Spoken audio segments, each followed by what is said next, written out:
రాజమండ్రి నుంచి ఢిల్లీకి వెళ్లాలనుకునే వారికి గుడ్ న్యూస్. ఇండిగో ఎయిర్లైన్స్ ఇవాళ రాజమండ్రి నుంచి ఢిల్లీకి డైరెక్ట్ విమాన సర్వీస్ను ప్రారంభించింది.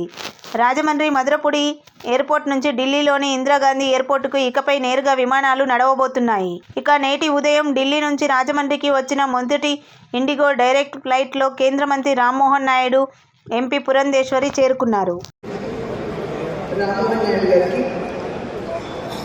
అదేవిధంగా వేదిక మీద ఉన్నటువంటి ప్రజాప్రతినిధులు, ఎమ్మెల్యేలు, సీనియర్ నాయకులు, వేదిక ముందున్నటువంటి సోదరులకి, పాత్రికేయులకి ప్రతి ఒక్కరికి ముందుగా పేరున నా నమస్కారాలు తెలియజేస్తున్నాను.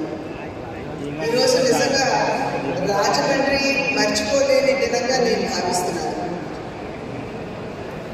మొట్టమొదటిసారి నేను ఎంపీగా ఎన్నుకోబడిన తర్వాత రామ్మోహన్ నాయుడు గారు సివిల్ ఏవియేషన్ మంత్రిత్వ శాఖ బాధ్యతలు స్వీకరించిన తర్వాత మొట్టమొదటిగా నేను అనుమతించినటువంటి అభ్యర్థన రాజమండ్రి నుండి ఢిల్లీకి మనం కనెక్టివిటీ పెంచుకోవాలి అని చెప్పి నేను వారిని అభ్యర్థించిన వెంటనే వారు దాని మీద దృష్టి పెడతాను అని చెప్పి చెప్పడం, వెంటనే వారు ఇండిగో ఎయిర్లైన్స్ తోటి మాట్లాడడం, ఎప్పటికప్పుడు నాకు ఏ స్థాయిలో ఈ మధ్యవర్తిత్వం ఉన్నది అనేటువంటి విషయాన్ని నాకు తెలియజేస్తూ, ఈనాడు ఏదైతే రాజమండ్రి కనెక్టివిటీ పెరగాలి అని చెప్పి మనం భావించామో దానిలో మొట్టమొదటి అడుగు వేస్తూ రాజమండ్రి ఢిల్లీ కనెక్టివిటీని తీసుకొచ్చినటువంటి సందర్భంలో రామ్మోహన్ నాయుడు గారికి నేను ప్రత్యేకించి హృదయపూర్వక ధన్యవాదాలు తెలియజేస్తున్నాను.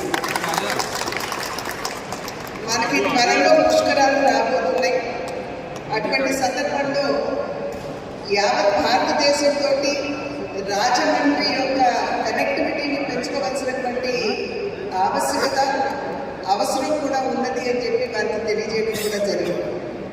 దానిలో భాగంగానే రాజమండ్రి నుండి తిరుపతికి, రాజమండ్రి నుండి బనారస్కి, వారణాసికి, రాజమండ్రి నుండి షిరిడీకి ఖచ్చితంగా మీరు దృష్టి పెట్టాలి అని చెప్పి ఇందాక ఫ్లైట్లోనూ మాట్లాడటం జరిగింది. ఇక్కడికి వచ్చిన తర్వాత ఉన్నటువంటి ప్రజాప్రతినిధులందరూ కూడా వారికి చేసినటువంటి విన్నపం కనుక ఖచ్చితంగా వారు దీన్ని దృష్టిలో పెట్టుకుంటారు అని చెప్పి నేను భావిస్తాను.